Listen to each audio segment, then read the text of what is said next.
तर आज आपण झटपट मेथीची भाजी बनवणार आहे मी.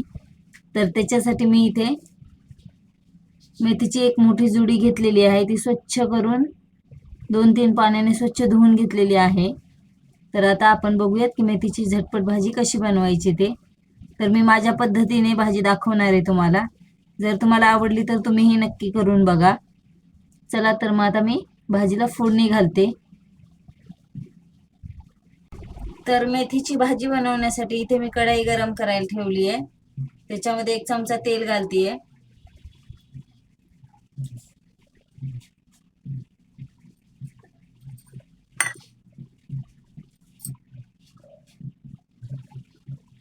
तेल छान गरम झालं की त्याच्यामध्ये जिरे घालते मी थोडंसं.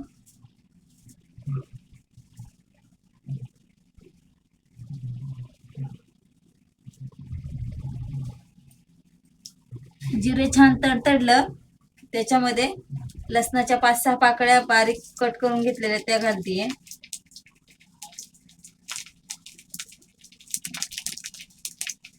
आणि हिरव्या मिरचीचे मी असे उभे काप करून घेतलेले ती घालतीये. हिरव्या मिरच्या मी 3-4 घेतलेल्या आहेत. तर तुम्ही तुमच्या अंदाजाप्रमाणे तुम्हाला जसं तिखट हवं त्याप्रमाणे तुम्ही घालू शकता.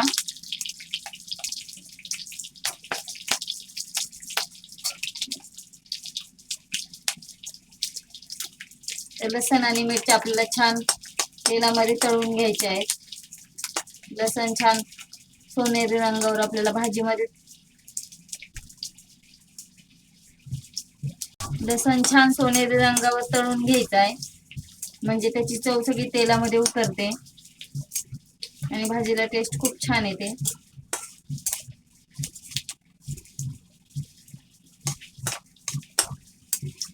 तर हे बघा लसणही छान तळला आहे आणि मिरच्याही छान फ्राय झाल्यात तेलामध्ये.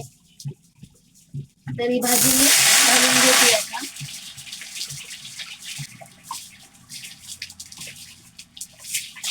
तुम्ही ह्या भाजीमध्ये मुगाची डाळ पण टाकू शकता, त्याने ही भाजी खूप टेस्टी होती. तर मी आता मुगाची डाळ नाही वापरली.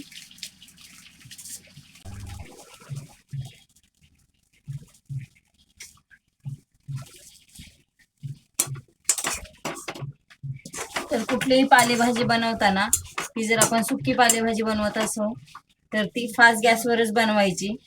त्याच्यामुळे भाजीला ना पाणी कमी सुटतं. नाहीतर मग भरपूर पाणी सुटलं तर भाजी एकदम जास्त शिजते आणि त्याची टेस्ट अजिबात चांगली लागत नाही. तर आता मेथीच्या भाजीमध्ये मी शेंगदाण्याचं कूट टाकणार आहे.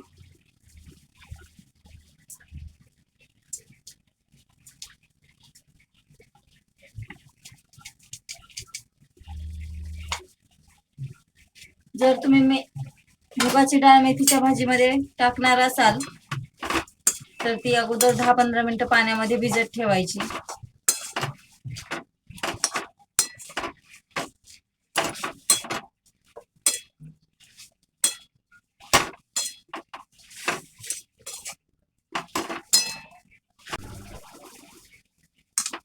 तर भाजी निवडताना फक्त मेथीच्या भाजीचे पानच घ्यायचे नाही तर थोडेसे देठही घ्यायचे.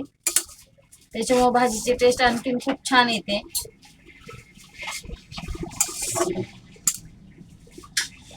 तर आता मी भाजीला मीठ घालते. तर तुम्ही बघू शकता ती भाजी बनवताना कढाईवरून होती आणि आता किती थोडीशी झाली येते. तर आता ह्याच्यामध्ये मी चवीनुसार मीठ टाकून घेते.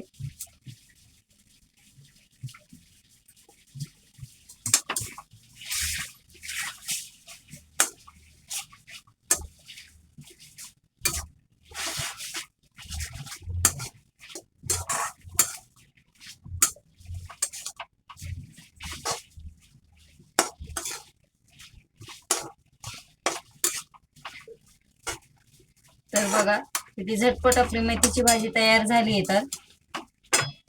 तर तुम्ही ही मेथीची भाजी एकदा नक्की ट्राय करून बघा. जर तुम्हाला या प्रकारे बनवलेली मेथीची भाजी आवडली तर कमेंट करून नक्की सांगा.